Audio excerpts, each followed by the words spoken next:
You don't have peace. You haven't had it in a long time. No matter how hard you try to disguise it with that automatic, "I'm fine" whenever someone asks, deep down you live in a back and forth that never stops. Messages pile up. Requests show up without warning, and your head can no longer separate your own voice from the voice of everyone else wanting something from you.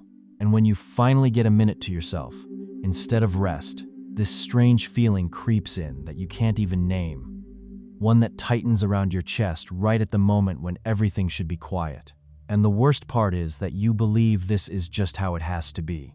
That this exhaustion is simply the price of being a good person, and that this emptiness is what naturally remains for someone who takes care of everyone else. You were taught that always being available is the same thing as being loved, and that saying no is selfish. But that's a lie. The peace you're searching for isn't some unreachable goal reserved for enlightened beings who cut everything loose. Nor is it some state of calm where nothing ever hurts. And it definitely isn't found by ignoring what you feel. True peace, and Carl Jung spent decades demonstrating this, has more to do with the way you interpret what you live through than with what actually happens. Because reality, no matter how objective it may seem, doesn't reach you raw. It gets filtered from within before it becomes experience. Two people can go through the same week, with the same burdens on their shoulders, and one of them gets completely drained while the other walks through it all in peace. It's not what happens that wears you down. It's who you are, deep inside, in the moment that something happens. Your mind is a filter, and that filter was shaped by years of wounds you don't even remember anymore, and by unconscious adaptations that run on autopilot and make you say yes when your entire body is screaming no. Jung gave this structure a name, and he pointed toward a way out, a word that modern culture treats as an insult: unavailable. The moment you become unavailable, everything changes, and this video is going to show you exactly why. Picture the scene. 7 in the morning, the alarm hasn't even gone off yet, and there's already a message from family waiting for you, a demand from work in the queue, and an invitation from that friend who vanished months ago asking for a favor. The light from the screen hits your face before sunlight does, and you, still lying in bed, are already moving to respond, already planning how to fix things, already getting ready to take care of other people's lives before even taking care of your own. At the end of the day, you turn off the light with this kind of strange feeling.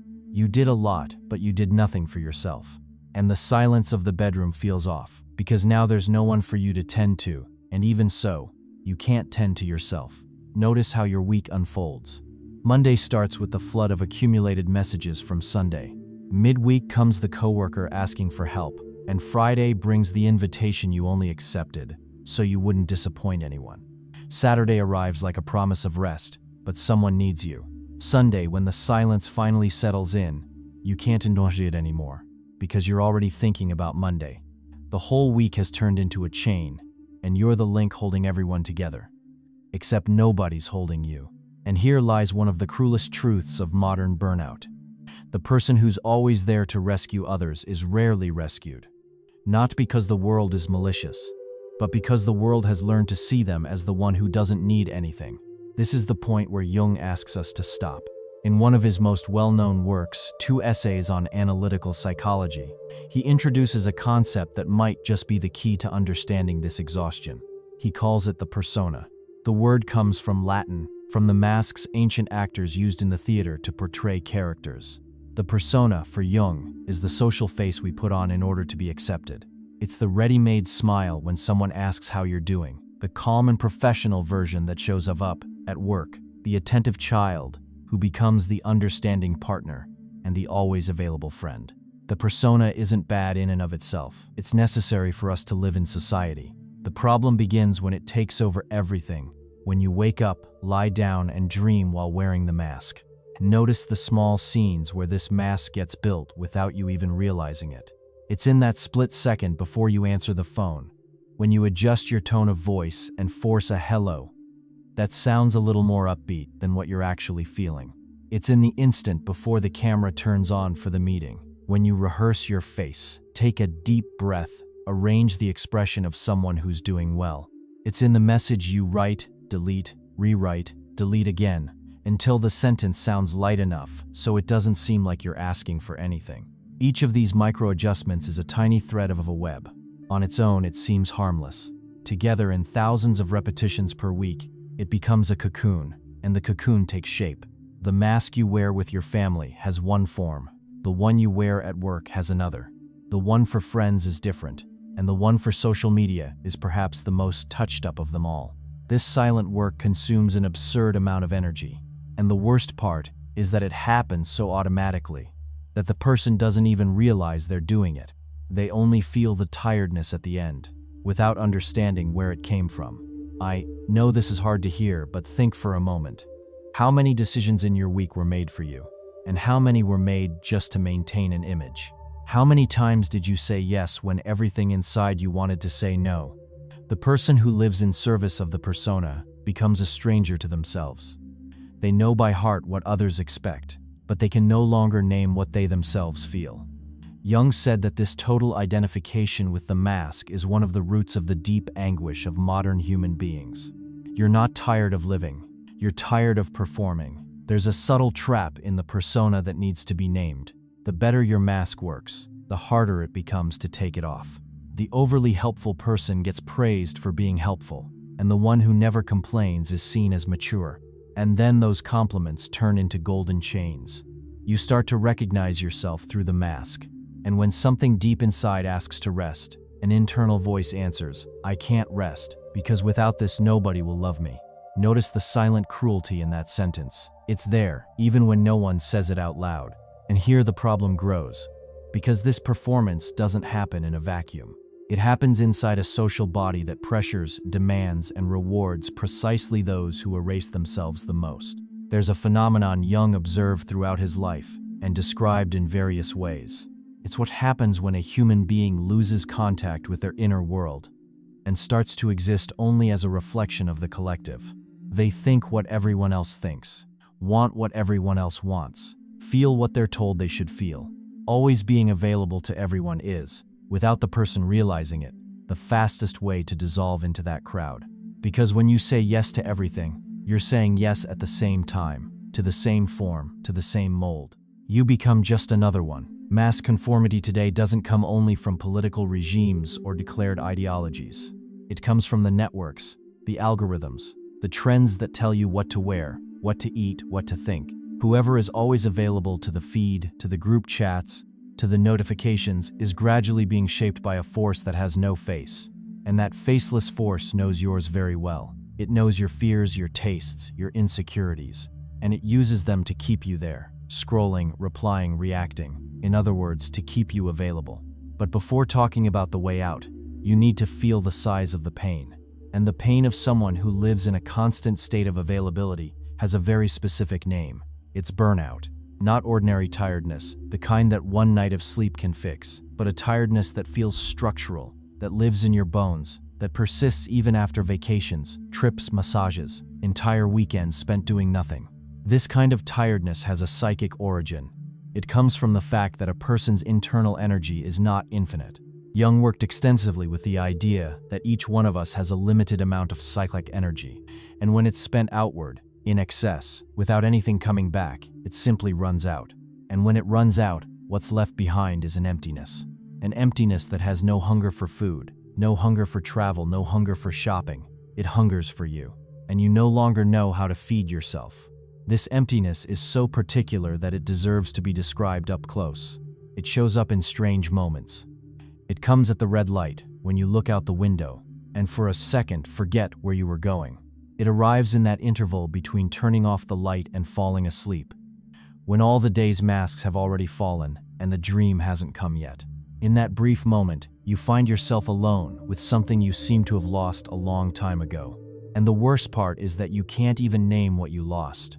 You only know that it's missing, and that this absence isn't going to leave with one more yes to the world. Here comes the question few people have the courage to ask. Why do so many people give themselves away like this, to the point where nothing is left? Why has compulsive availability become almost a social virtue? Jung's answer goes through a subtle and powerful concept: projection. Everything we don't recognize inside ourselves, we tend to project onto others. If you can't value yourself internally, you'll look for that validation in the eyes of those around you. If you can't accept yourself as you are, you'll try to win the acceptance of others. And that's how compulsive availability reveals itself. It's not just kindness. In many cases, it's the desperate way the soul has found to ask for an approval that it refuses to give itself. And here lies the fatal mistake. No external approval fills an internal emptiness. No compliment replaces what you don't give yourself. You can receive all the love in the world and still lie in bed feeling a nameless absence. Because what's missing is you yourself. I completely understand when you read this and feel a tightness in your chest. It's a necessary tightness. I'm not saying this to make you anxious, but to wake you up. Because as long as this machinery isn't seen, it keeps spinning, and you keep getting ground down inside it. Think about the paradoxical nature of this search. The person who gives themselves away all the time usually believes they're being generous. They see themselves as a good soul, helpful, someone who puts others first. In many cases, there's a genuine foundation of kindness there. But underneath that foundation lies a structure few people have the courage to look at. The structure of fear. Fear of being rejected if they stop serving. Fear of being seen as selfish. Deep fear of discovering, in the silence, that maybe nobody is really there when they're not fulfilling a function.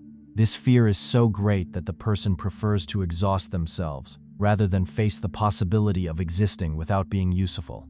And this is perhaps the tightest knot of compulsive availability. Before moving forward, a warning. What comes next is going to seem contradictory at first. At times, it's going to seem like we're defending isolation, coldness, selfishness.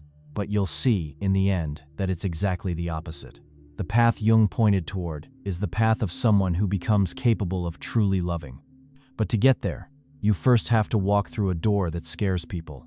Let's walk through it together. The good news is that Jung didn't stop at the diagnosis. He pointed in a direction. And that direction starts with a word that modern culture treats with contempt: introversion. In Psychological Types, the work that practically founded the study of personality types in modern psychology, Jung describes introversion not as shyness, not as fear of the world, not as antisocial behavior. He describes it as a natural movement of psychic energy inward. There are people whose libido, in the broad sense Jung used to refer to vital energy, flows spontaneously inward. And there are others in whom this energy flows outward. Both movements are legitimate. The problem with our time is that only one of them is celebrated, the one that looks outward. Introversion has been turned into a symptom. Those who prefer silence are treated as strange. Those who don't respond quickly are pressured. And those who don't show up to everything are misunderstood. And so, even people who are naturally introverted learn to hide. They wear the persona of extroversion like a mandatory uniform, and they pay a very high price. The price of living against their own nature on the inside. Turning inward, then, isn't running away, it's coming back. It's recognizing that silence is not absence, it's presence. It's discovering that your empty living room, on a Sunday afternoon, without the noise of notifications, can be the fullest place you've inhabited in a long time. When you allow yourself to be alone, without running from the discomfort of those first few minutes, something starts to happen. A voice that had been buried begins to whisper. An intuition that had been muffled starts to manifest again. A will of your own, forgotten for years, reappears gently, like someone testing the ground. That voice is you. And you weren't hearing it because the volume of the world was turned up too loud. There's something important that needs to be said here. The first few minutes alone are hard. They're almost unbearable. Your hand itches to grab the phone. Your thoughts run off toward the next task. Your chest tightens as if you were doing something wrong. That's normal. That's actually the sign that the work has begun. Because what you're feeling is the emptiness that was being drowned out by all that external activity. When the activity stops, the emptiness appears. And it only frightens those who have never faced it. Facing the emptiness is the first thing you do on the journey back to yourself.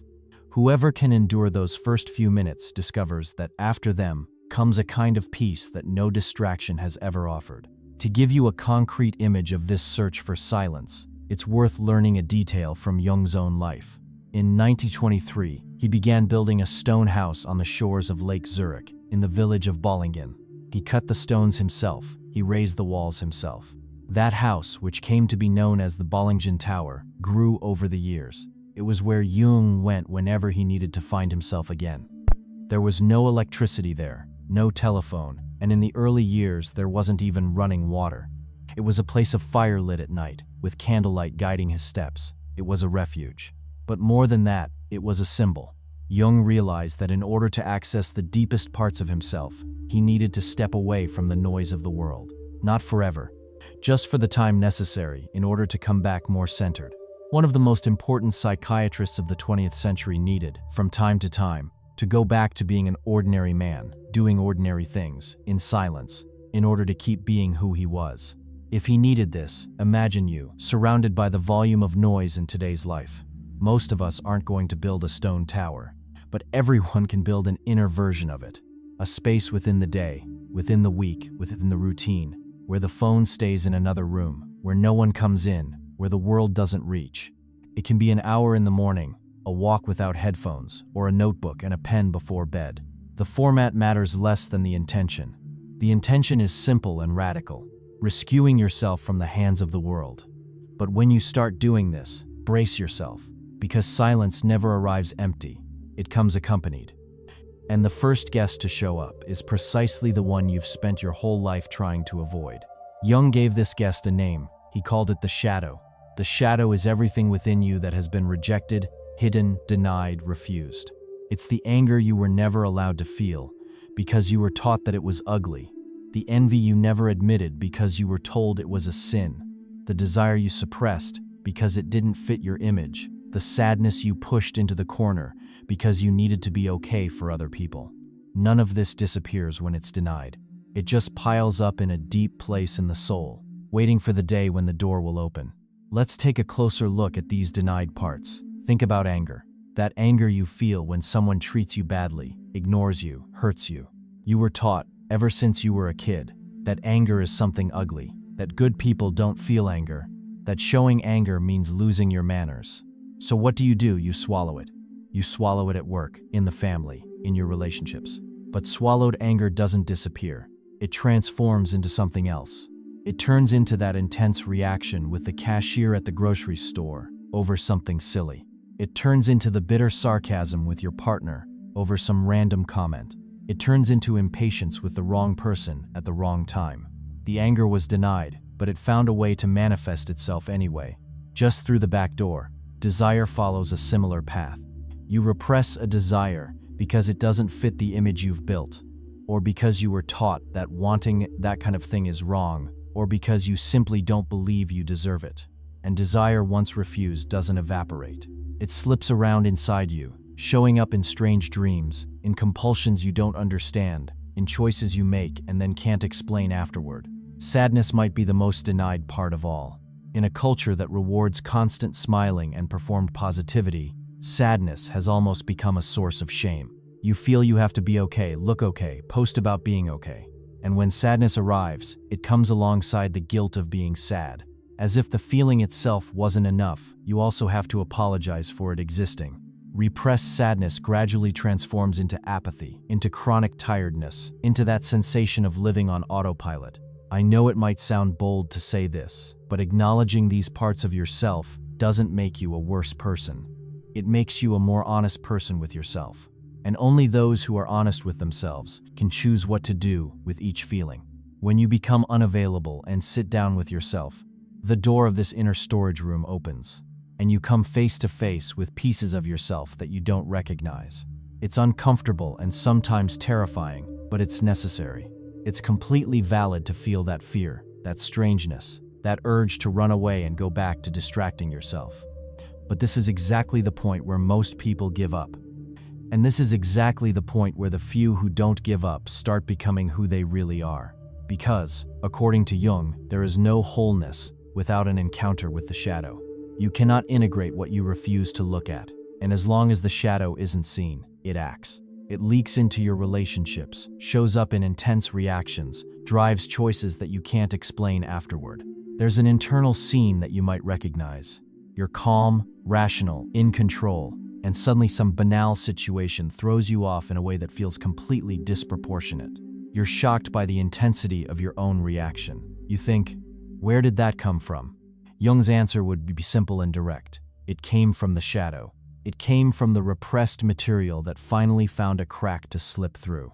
Every time this happens, there's an opportunity.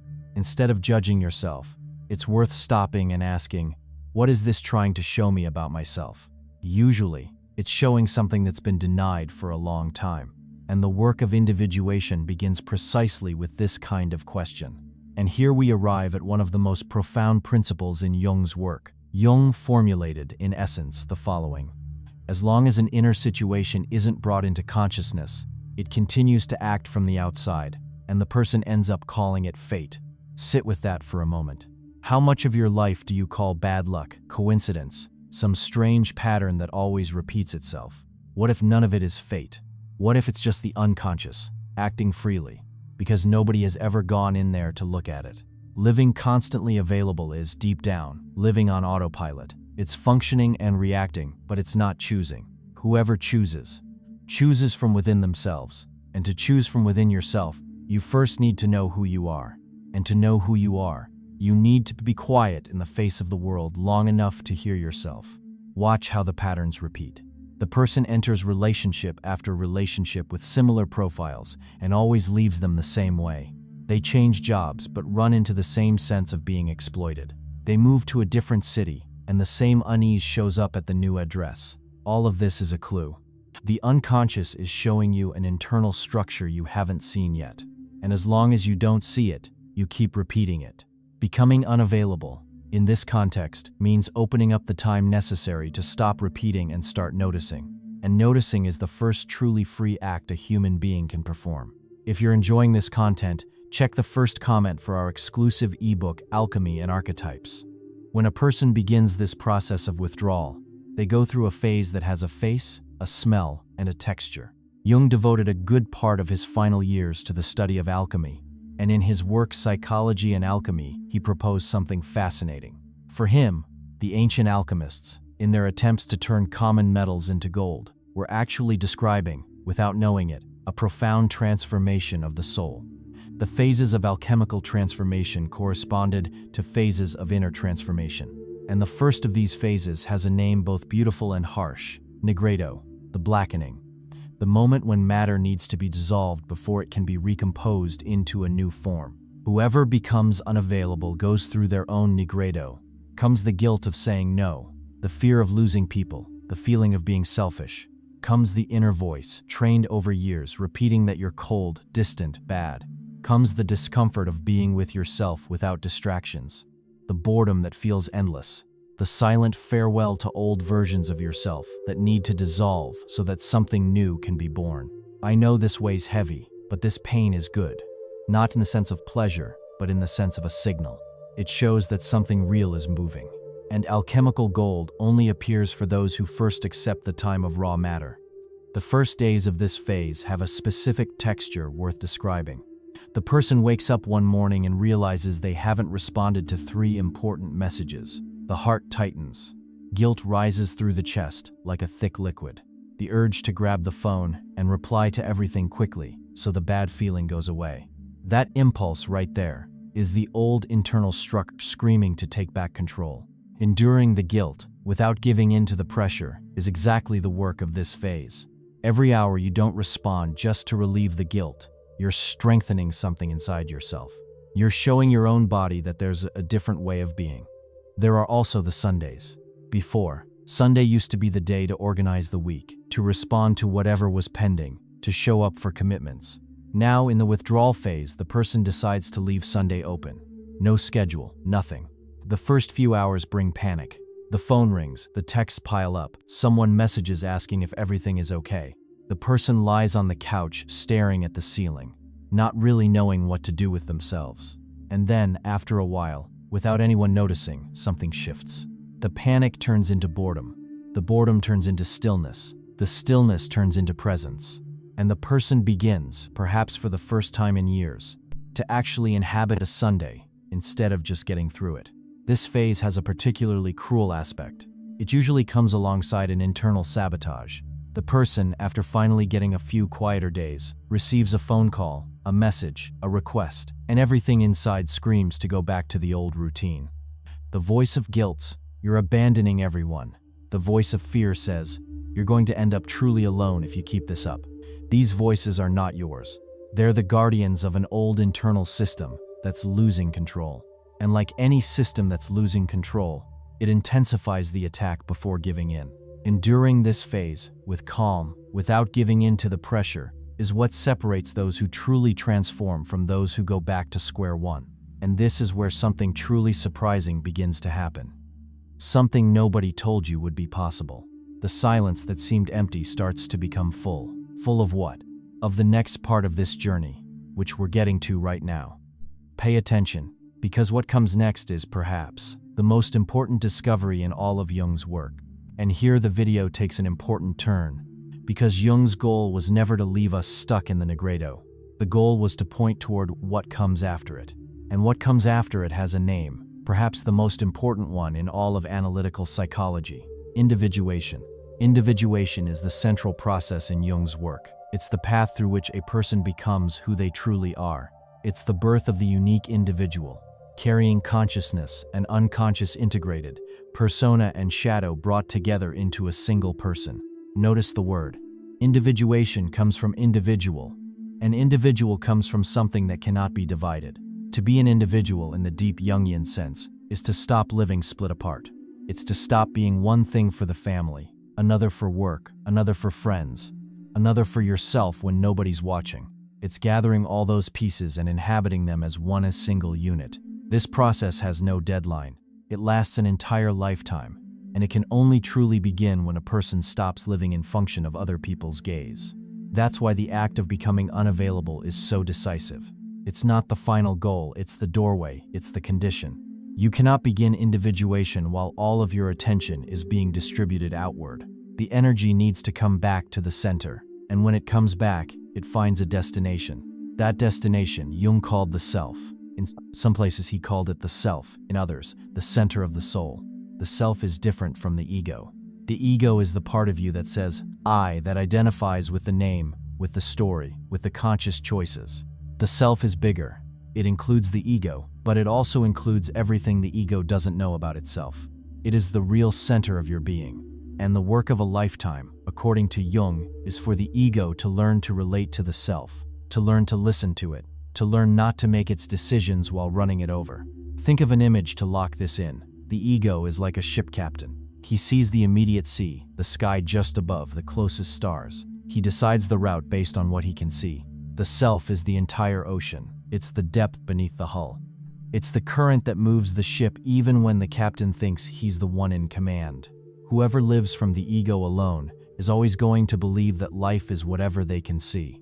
Whoever learns to listen to the self realizes that there's a much greater wisdom beneath the surface, and that this wisdom, when consulted, transforms every decision into something more aligned with who they truly are. Becoming unavailable is stepping down from the deck. It's putting your ear to the water and listening to what comes from below. To feel this difference in practice, think about a decision. Imagine you get an invitation to a dinner on Saturday night. You're exhausted. The week has been brutal. Everything inside you is asking for silence. The decision made from the ego, that ego still trapped in the persona, is usually automatic. You answer, sure, I'll be there before you even think about it. You justify it to yourself by saying that you need to maintain your contacts, that staying home is a waste, that it might even be fun. On Saturday, you get ready half-heartedly. You go, you spend a few hours playing the usual character. You come home exhausted, and you fall asleep with that bitter taste of someone who did something they didn't want to do. Now think about the same decision made from the self. You get the invitation, take a deep breath, feel into your own body, listen to what it's asking for, and you realize clearly that what you need on that night is stillness. Not forever, not as a rule, but on that specific Saturday. You answer kindly that you won't be able to make it. No elaborate excuses, no lies, no exaggerated guilt. You stay home, make a simple meal, read, go to bed early. On Sunday, you wake up with energy, and, more importantly, with the sense of having chosen for yourself. That's the difference. The two decisions seem small, but multiplied over months and years, they build radically different lives. When this starts to happen, something changes in the way you inhabit the world. The person who reconnects with their self no longer needs the constant presence of others to know they exist. They already exist within themselves before they come into contact with the world. Others enter into a life that was already there. instead of being the reason that life functions in the first place. It's a subtle difference, but it's a difference that changes everything. Wholeness doesn't mean isolation. It means being so full of yourself that your presence with others stops being a form of escape. The person who hasn't reconnected with themselves uses relationships like crutches. They can't spend a night without messaging someone, or have lunch alone without feeling weird. Not because they love every single person on the other end of the screen, but because, without those presences, they can't feel real. Relationships stop being bridges and start being prosthetics. The opposite movement is exactly that. It's when you can spend a night alone, and the night turns out to be good. When the phone can be in another room and your chest keeps breathing peacefully. From that place, when you get close to someone, it's an encounter. It's not dependence. There's a specific moment on this path that many people identify later, looking back. It's not the day of the big decision. It's an ordinary day. You're doing something mundane, washing the dishes after dinner, for example. The phone buzzes on the counter. You look at the name on the screen. It's someone asking for something. Something inside you notes, without drama, without resentment, just with a quiet clarity. I'm not going to respond right now, not out of anger, not out of laziness, because I'm in the middle of my dinner, in my kitchen, on my time. I'll respond later. And you simply turn back to the dishes, keep going, and the guilt doesn't come. What comes instead is a good silence in your chest. That's the first sign that something has moved. There's also that night when you have dinner alone at a restaurant and realize you're enjoying it. You're not just tolerating it, you're enjoying it. The sound of the silverware around you, the soft yellow lighting, time of your own to chew, to look out the window, to think without having to make conversation. You leave the restaurant, walk back home slowly, and notice a feeling you haven't felt in a long time. You're in good company with yourself. And that company, which once seemed unlikely, now feels like the most natural thing in the world. I understand this might sound strange at first, especially to someone who's never experienced it. But this is exactly how that phase shows itself. And here, we have to be honest about what happens to relationships during this process. When you become unavailable, a lot of things around you are going to shake. Some people are going to find it weird, others are going to pull away, and there are those who are going to accuse you of being different, cold, changed. And they're right about one thing. You actually are changed, you are different, you are finally becoming yourself. What these people usually can't articulate is what really bothers them. They're bothered because your role within their lives is changing. You're no longer the one who always responds, always fixes things, always rushes to help. And that disrupts a system that was comfortable for them. I completely understand when you feel guilty about this. But guilt here is a trap. It comes from the old persona trying to reassert itself. It tries to pull you back to the place you used to occupy. Don't give in to the first push. It's worth taking a closer look at some of these distances that open up. There's that person who used to show up every time they needed something. Advice at 4 in the afternoon, a favor at 11 at night, a sympathetic ear on weekends. When you become less available, they disappear, they just vanish. At first, that hurts. You think, did I do something wrong? But with time, it becomes clear. The person didn't value you. They valued the service you provided. It's completely valid to feel a pang in that moment. But the pang passes, and what takes its place is a new clarity about what each relationship actually was. There's also the true friend, the one who respects your silence. That person, in general, is discreet about noticing. They don't demand an explanation. They don't pressure you for an immediate response. They don't make a scene. When you come back, after 2 weeks of barely being in touch, they respond as if nothing had happened. Good to see you. How are you doing? And you feel in your chest that this relationship is different, that it was built on respect, not on usefulness. These friends are rare, and they tend to stick around, not because you're holding on to them, but because the bond is real. There's also family.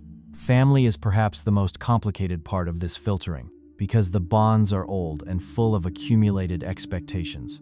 At first, there's going to be some confusion. There's going to be a mom asking why you've been kind of distant, a sibling complaining that you didn't answer a text, a dad with that loaded silence when you don't show up for lunch. You might feel like you're being selfish, ungrateful, a bad son or daughter. You're not. You're, maybe for the first time, offering your family your real version. instead of the exhausted version that used to bend over backwards for everyone. With time, if the bond is genuine, those people will adapt. Time takes care of showing who stays. The people who only valued your function gradually fade away. The people who valued you for who you are come even closer. And in this process, the quality of your bonds grows, even if the quantity decreases. Because the bonds that remain are no longer relationships of utility. They're relationships of recognition. You recognize the other recognizes you. And then being together becomes an encounter, instead of a transaction. This is a point where a lot of people get stuck, because the part that withdraws can look like loss. But step back and look from a distance. When a tree prunes its dry branches, it looks smaller for a moment. Not long after, it grows back with more vigor than it ever had. You're pruning what was draining your sap without giving anything back. That's not cruelty. That's gardening of the soul. There's also a side effect of this withdrawal that deserves attention. Clarity. When your inner energy stops being scattered, it begins to illuminate areas that used to remain in shadow. You start to see more clearly which relationships nourish you and which drain you, which decisions were made by you and which were made by a version of you that was still obeying the gaze of others. This clarity, when it arrives, is disconcerting, because it reveals how much of your life was built without you in it. But it's exactly this clarity that allows you to rebuild. There's also a quiet reconfiguration of time in this process. Whoever lives constantly available measures time by quantity. How many tasks they handled, how many people they served, how many commitments they fulfilled. The day is evaluated by the number of events that fit into it.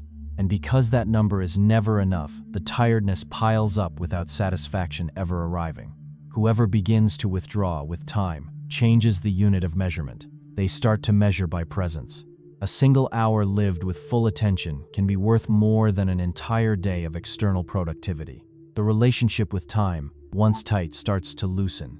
You begin to notice things you didn't notice before. The sound of coffee pouring into the cup, the smell of the paper of a new book, the light that shifts through the afternoon. These small presences, once invisible, return to the foreground. Not because they changed, but because you started being where you are. It's the same life, with the same number of hours, completely different.